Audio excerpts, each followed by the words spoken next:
If you'll be turning your Bibles to Genesis chapter 2. Genesis chapter 2. In Genesis chapter 2, verse 18, we sometimes misquote this verse. It does not say the Lord saw. It says the Lord said. The Lord said that it was not good for man to be alone. This is not an observation. It's an acknowledgement of something he knew was already true. And what God does in the next verse, in verse 19, is he hands man over to self-discovery. Because then he brings every living creature before Adam, allows him to name them, and then Adam discovers. He's the one who found out. God already knew this, but Adam found out that amongst all of the creation, amongst all the animals, there was not a helpmeet for him. Adam found that out. God gave him over to self-discovery. Helpmeet is the Hebrew word ezer. It means helper. But for him, neged in the Hebrew, is a very interesting word. If you look it up, Thayer's is going to tell you it's of an equal. It's of equal to himself. It is a helper that is equal or adequate for himself. So when you look at the fact that every animal was brought before Adam, and he found amongst animals that there was none that was equal or adequate for himself, we find out in the Garden of Eden, therefore, that God is establishing man is greater and better than animals. If animals would have sufficed, then Eve would not have been necessary. But man was better than animals. And the rest of the Bible is going to continue to prove this fact. It's been the fact since the creation. It's just the way that God has made man. But he's going to continue to prove this throughout the Bible. I want you to go with me to Psalm 8. Psalm 8. Psalm 8. And go with me to verse 3. Psalm 8, beginning in verse 3. In Psalm 8 and verse 3, the psalmist is considering the heavens, the work of the fingers of God. And then he makes that very well-known comment there in verse 4. What is man that thou art mindful of him? The son of man that thou visitest him. It's a very important statement, one that Job says in Job chapter 7, one the Hebrew writer will later say in Hebrews chapter 2. But it's a very interesting statement because the psalmist is brought to the consideration of what's so unique about man? What is so great about man? You didn't send your son for animals. You didn't send your son for plants. You sent your son for man. What is so unique and special about mankind? Man continues to be in the Bible presented as very unique. Unless you think that is man and animals, he's going to go on and say that. Even though he's been made a little lower than the angels, the psalmist will continue to say, that is, God is organizing a structure. Here you have God, then the angels, then man a little bit below that. He then continues to say in verses 7 and 8, he's been placed above the beasts of the field, that's land animals. And then verse 8, he says the fowls of the air, those who pass through the paths of the sea, that's all animals. So God made man a little lower than the angels, and yet he put him over every single animal because God has established that man is better than animals. You move into the New Testament, Matthew chapter 6. Look at Matthew chapter 6. That's not the purpose of the teaching in Matthew chapter 6. But in Matthew 6 and verse 26, Jesus makes a comment. Matthew 6 and verse 26. Jesus says to behold the fowls of the air, that they don't sow, neither do they reap, neither they gather into barns, but their heavenly Father feedeth them. And look what the question is in the very next verse. Art thou greater? Art thou not much better? Is what it says in the King James. Much better than they? Are humans not much better than the birds of the air? The answer is yes. They're much better. Look at Matthew chapter 12 with me. Matthew chapter 12. In Matthew chapter 12 and verse 31, Jesus brings up the fact that which of you having a sheep, and if he falls into a pit on the Sabbath day, does he not go and lift that sheep out? And the very next verse asks, how much better are you than sheep?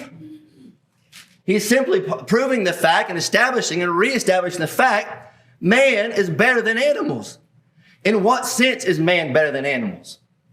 I want you to back up to Matthew chapter 10, Matthew chapter 10, and go with me to verse 31.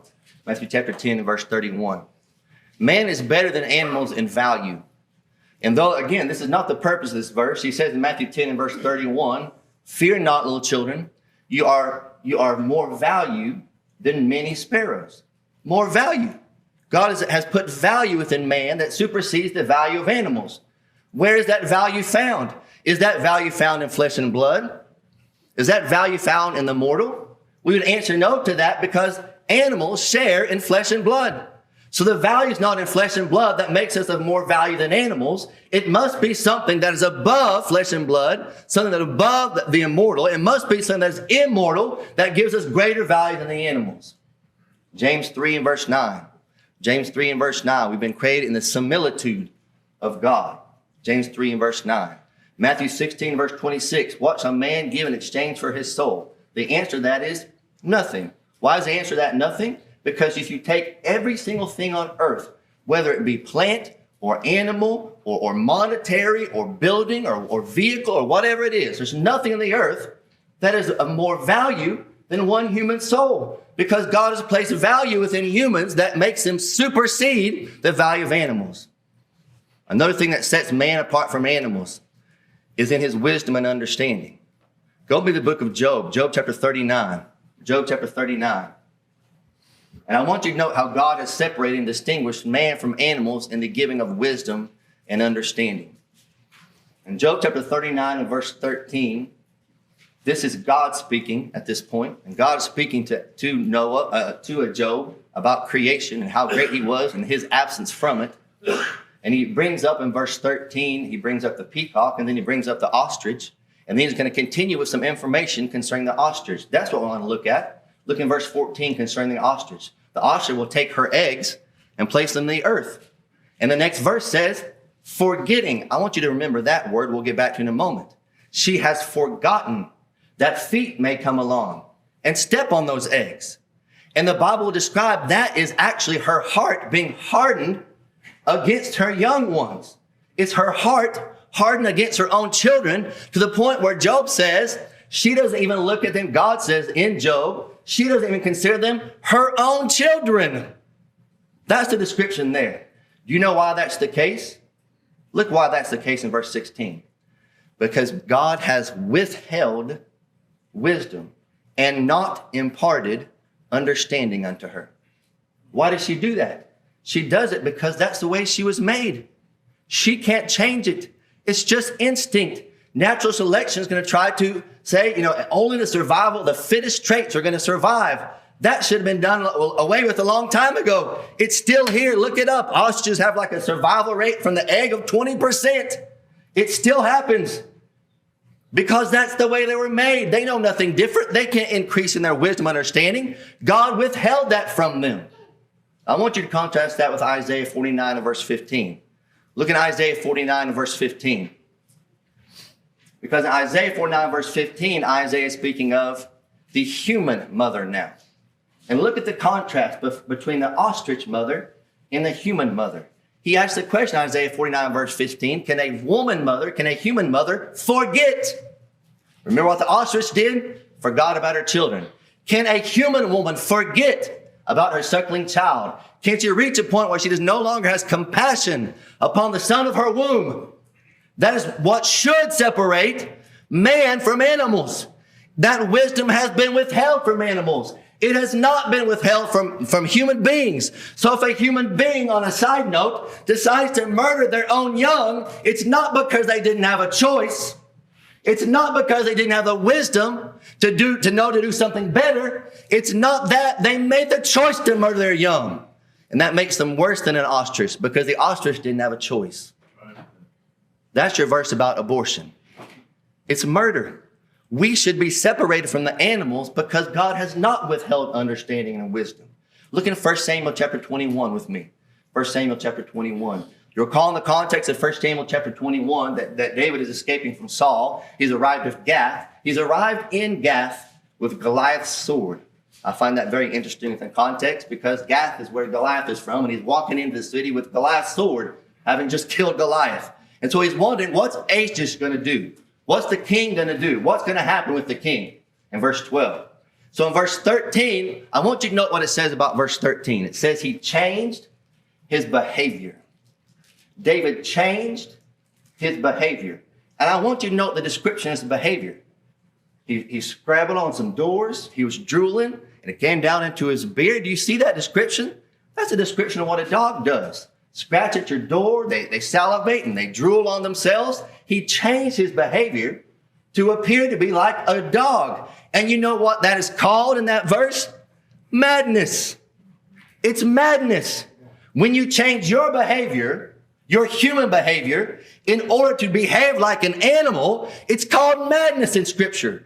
And I want you to note what it says in verse 15. The king says, what dealings would I have with a madman? Am I going to invite a madman into my house? And on a side note, that's biblical evidence that dogs belong outside. Amen? Amen. Am I going to bring a madman into my house? Because he changed his behavior. You have to change your behavior as a human being in order to be like an animal. That's what 1 Samuel 21 is describing. Look with me, Daniel chapter 4. I'm sure you're probably thinking about it, but you can't help but think about Nebuchadnezzar, can you, when it comes to a man acting like an animal?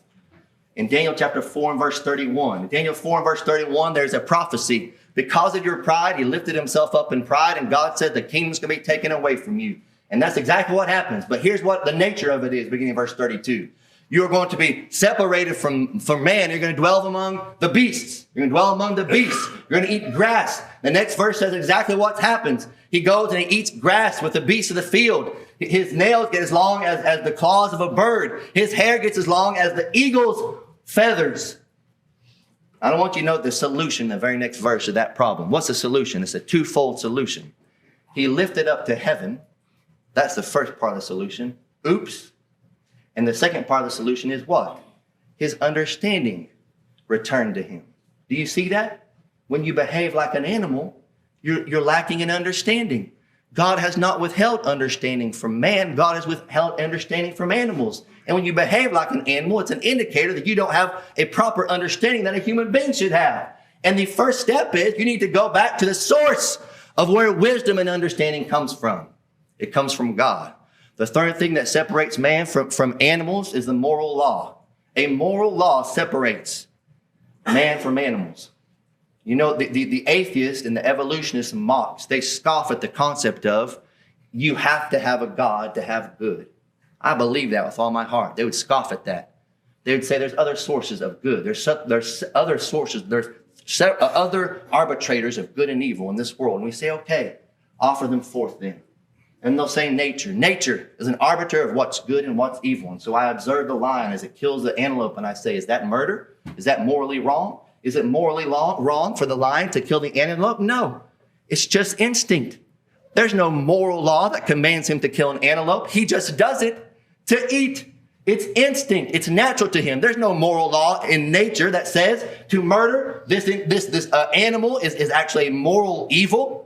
So they say culture. Culture is the thing that arbitrates between good and evil. And just go read that very famous debate between Warren and Flew. He brings that one up. Culture is the one that Flew arrived at. So he says culture decides what is the good and evil in this world, what is moral in this world. And so Warren said, well, how about the culture of Hitler's day? What did the culture of Hitler's day believe was morally right? Murdering Jews. Is that morally right? Does that culture get to decide that? Is that the arbiter of good and evil? So then they say, well, the majority, let's offer up the majority. The majority is what decides what's good and what's evil. Even though the Bible says the exact opposite, Exodus 23 and verse 2, you don't follow a multitude to do evil. But what about the majority? So I go to Iran, and the majority of Iran says women are beneath men. They're of no value. So I guess I have to believe that because that's what my culture and the majority where I am teaches. I'm going to tell you the Bible is very clear on where our moral good and evil comes from. I want you to go to Genesis chapter 9. Genesis chapter 9. For me to murder another human being is not wrong because I received that from nature. Because a lion does not consider murdering an antelope or even another lion wrong.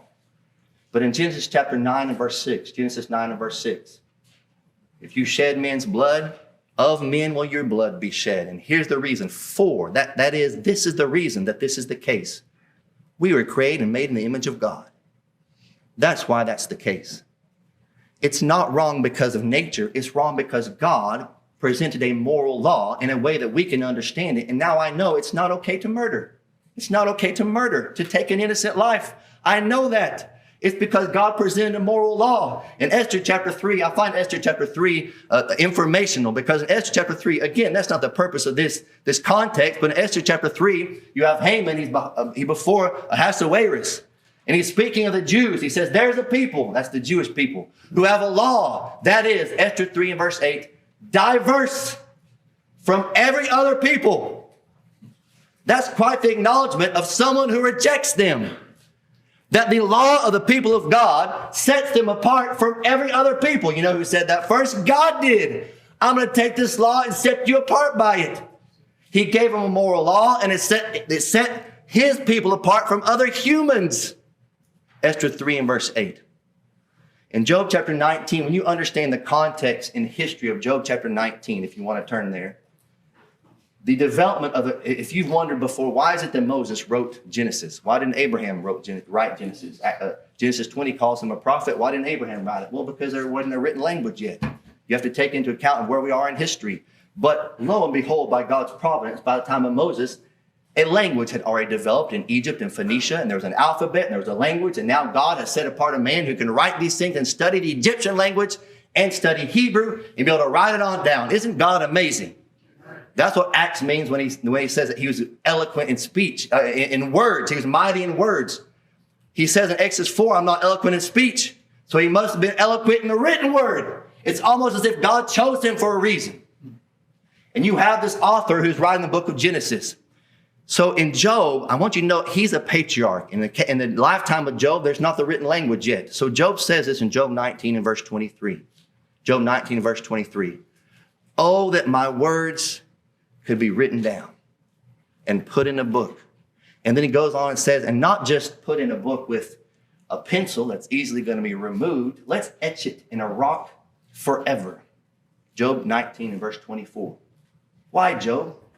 What's so remarkable and important about the words that you are going through right now as a human being that you want to continue for posterity the rest of time, which we have, thankfully? What is so special about it? It's because it is a written moral law. It's a law that's teaching us something that separates us from all other species. A moral law sets us apart. It makes us unique. I want you to turn with me to the book of Jude. And I want to consider the question, what is so important about a moral law? What is so important about a moral law? In Jude in verse 10, the context of Jude is Jude wanted to speak to the things about the common salvation, but he was forced into a position where he had to talk about false teachers, and that's what he does. And it's parallel almost entirely to 2 Peter chapter 2. But in Jude in verse 10, in describing these false teachers, I want you to note several words that he used to describe these false teachers. He puts them into two categories. He talks about two different categories. One category is the things that they do not know. Does everybody see that in Jude in verse 10? There's some things they do not know. The things that they do not know, by the way, back in verse 8, are spiritual things. They don't know spiritual things. But look what they do about the things they don't know. They speak evil of the things they don't know. That's the first category. And then he says there's a second category, the things that they know. And the things they know naturally. In the Greek, physikos, physically, empirically, through their five senses. The things they do know is limited to what they took in physically through their five senses. And you know what they do with that information? They corrupt it. Does everybody see that? What a position to be in. You reject spiritual words, and then you take in the information from your five senses, and you corrupt that information. If you want a definition of an evolutionist, it's that verse. They dedicate their entire life to empirical evidence only.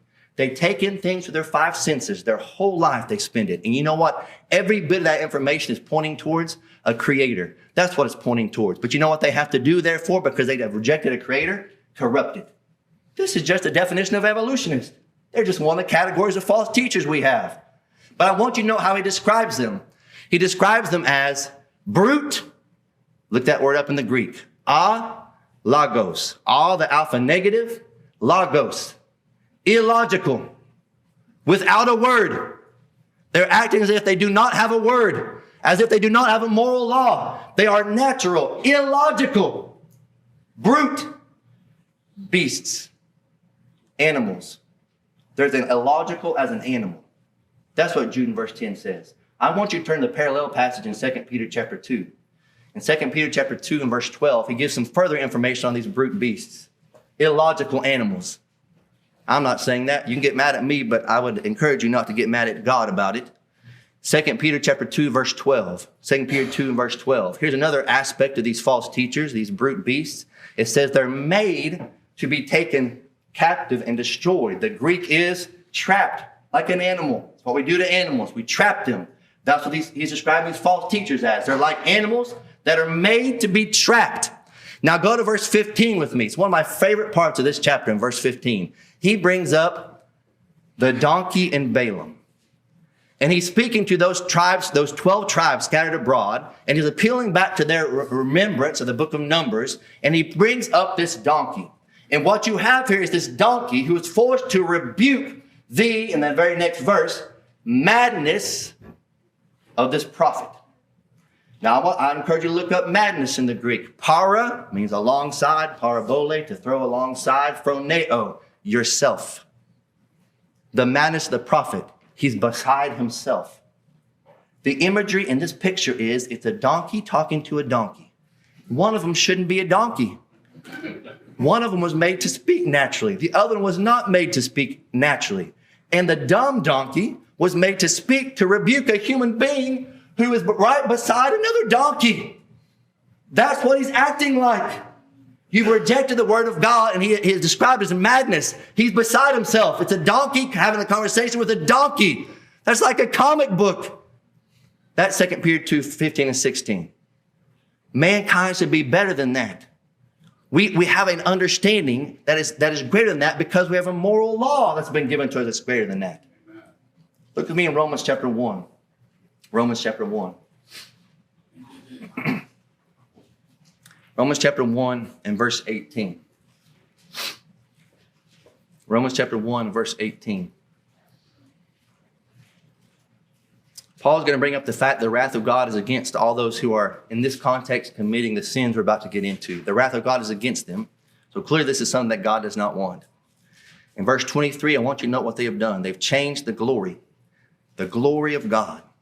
They have changed the very glory of God. And they have dropped God's glory down to, like unto, animals and man. Now, I want you to think about the hierarchical scale that we looked at earlier in the book of Psalms. You had God, and then angels, and then man, and then animals. And if you take out the heavenly, because they're making him like earthly things, if you take out the heavenly, now we're down to the highest thing on the earth. The highest one is human beings. So I want you to think about what he has actually just said. They've taken God and changed him into themselves. They've made themselves God. There's nothing higher on earth than man. So if they're taking his form and making it lower than that and making it of an earthly nature, they're just making themselves God. That's what we're talking about. You've made yourself God. The point at which you reject the word and the moral law, you have made yourself God. You may have already looked down to a brochure, you looked up there on the thing and said, what in the world does this have to do with Kinsey? And I'm telling you this afternoon, it has everything to do with Kinsey.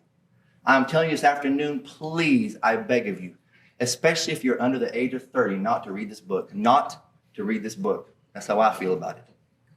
It's just immoral and corrupt and depraved and just sick. It's sickening, the things that this man engaged in.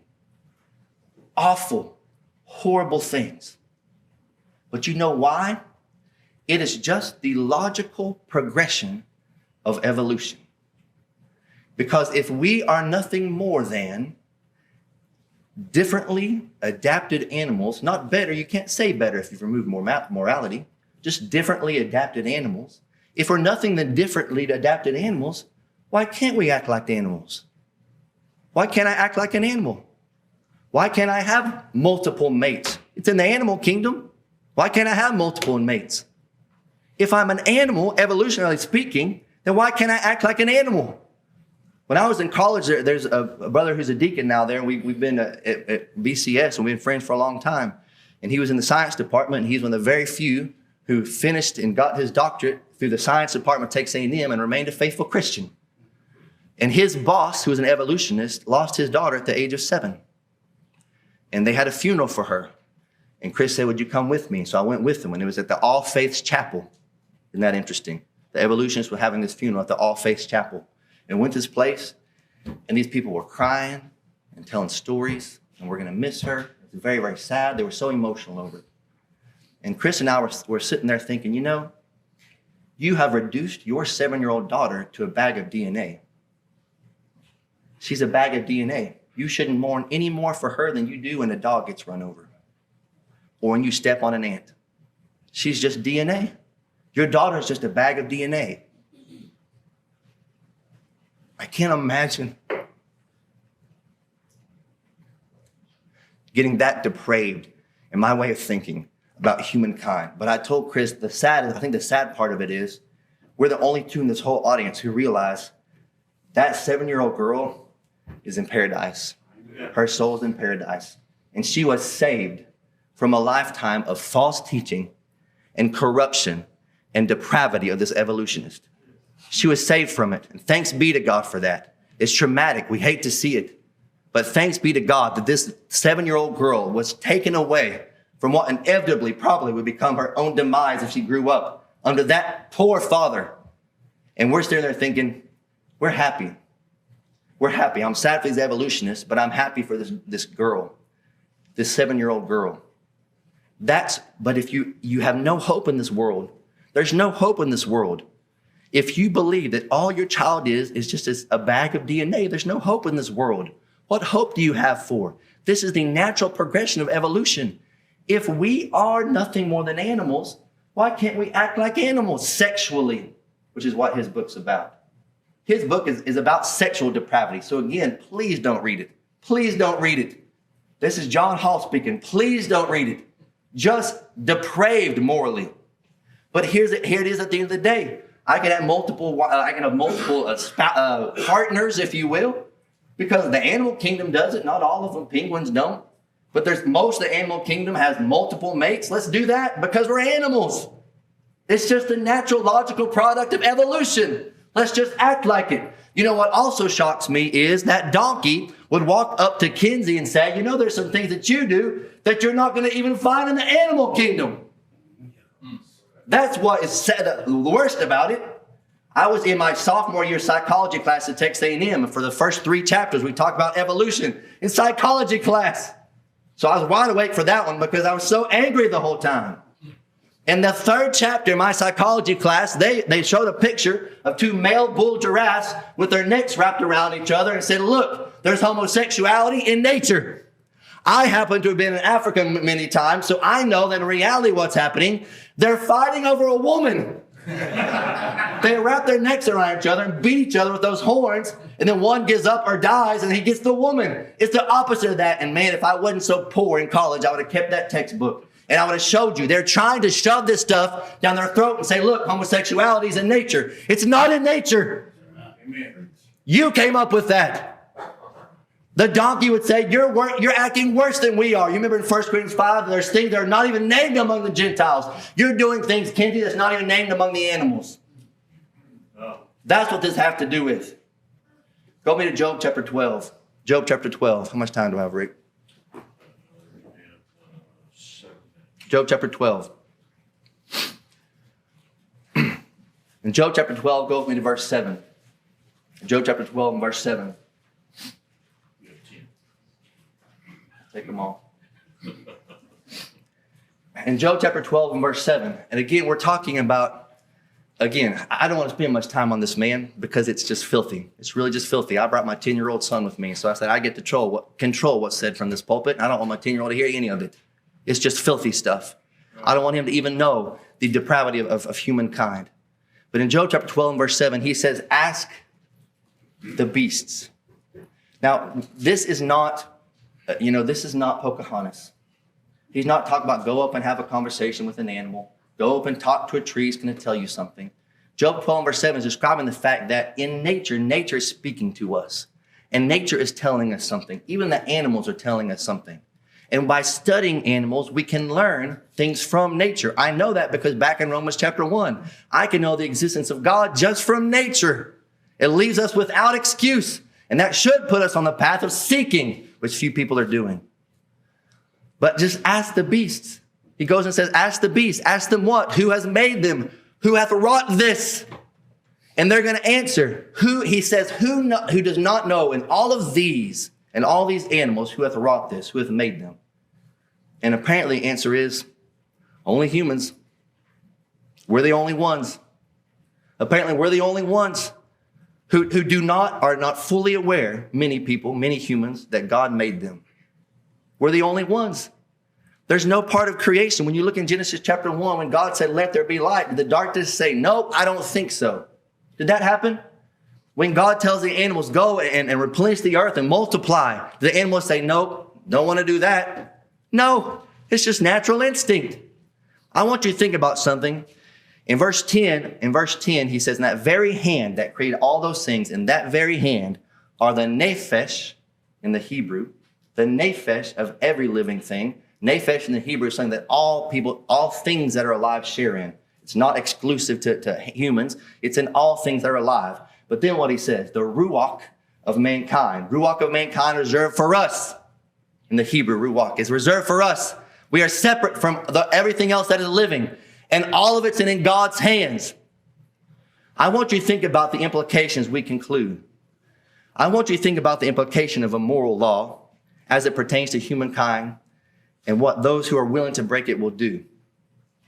6,000 years ago, a pride of lions did not get together and say, you know what?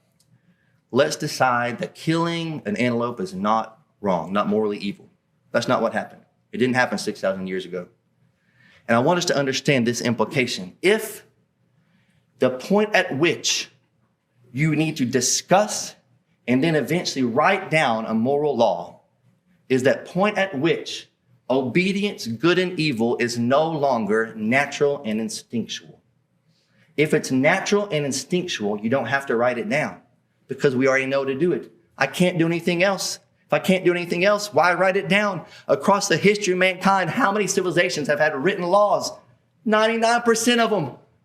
Why do we write down drive 70 miles per hour? If you break 70 miles per hour, this is the result of it. Why do you write that down if driving 70 miles an hour is instinctual to us? Why do I write it down? What's the purpose of a written down moral law if I'm just going to obey my instinct to do everything? That's what this man wants. Do what you want. Whatever your instinct is, just do it. In that system, there's no need for a moral code. You're acting like an animal at that point. If the Supreme Court of Lions convened this very day and said now to kill an antelope is morally evil, there's a problem now. You have to write that down, lions. You have to write that down. It's no longer an instinct because you have a choice to do what's right or what's wrong. At the end of the day, when you remove morality, you are removing choice.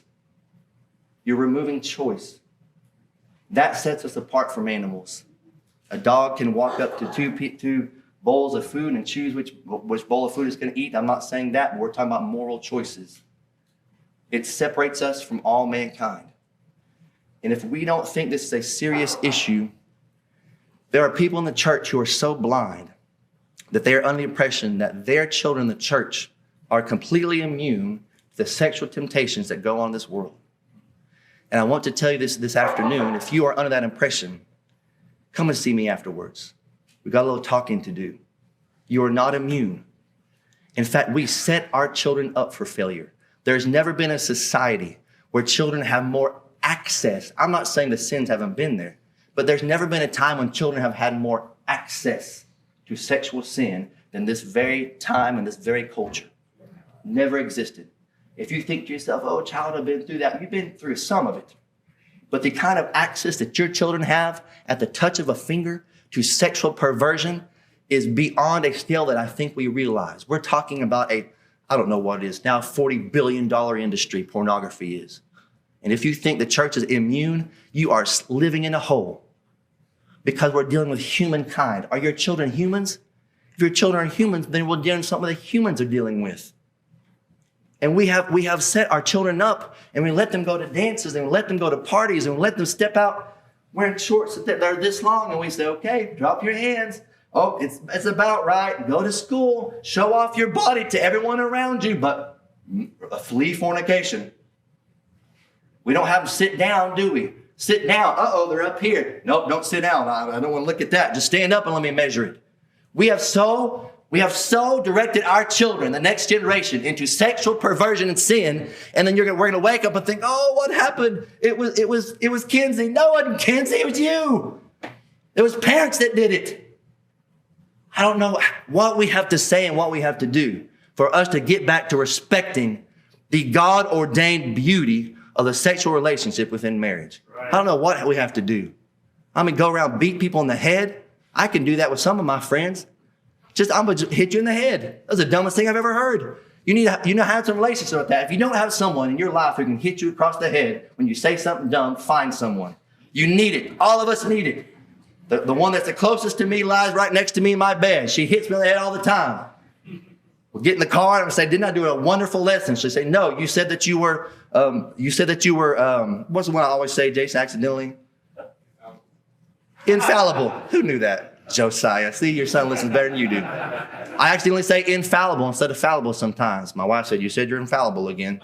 I was like, really? That's the point? That's the part you pulled out of this? I preached my heart out up there. You need someone who'll hit you in the head. And I'm telling you, if you need someone to hit you in the head, I love you enough to do it. So if we're not training this next generation to stay so far removed from this kind of sexual perversion, we're going to lose the church. Absolutely.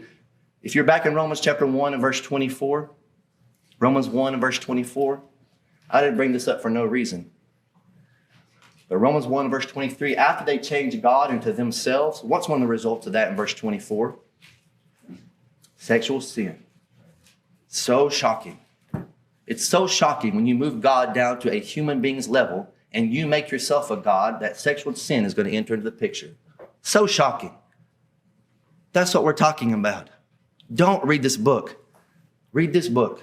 Yes, because this book's going to tell you how to avoid this kind of stuff. And if you think it's drastic and extreme, just look around you. Just look at what's happening around you. Please, please, please. We have to act better than animals. We have to live better than animals and think better than animals and be better than animals because we have more value to God. Thank you.